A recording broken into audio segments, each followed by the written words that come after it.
ते तुमच्याकडे अहमदनगरच्या खासदारांचं भाषण हे या ठिकाणी ऐकलं.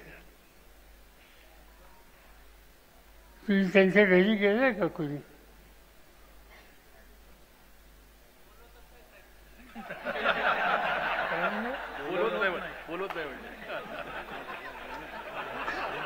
ते तुमच्याकडे येतील. एका लहानशा घरात म्हणजे अक्षरशः एक खोली अशा घरामध्ये राहणारा आणि रात्री 2-2, 3-3 वाजेपर्यंत लोकांना भेटणारा, लोकांचं काम करणारा प्रतिनिधी कार्यकर्ता म्हणून त्यांच्याकडे बघितलं जातं.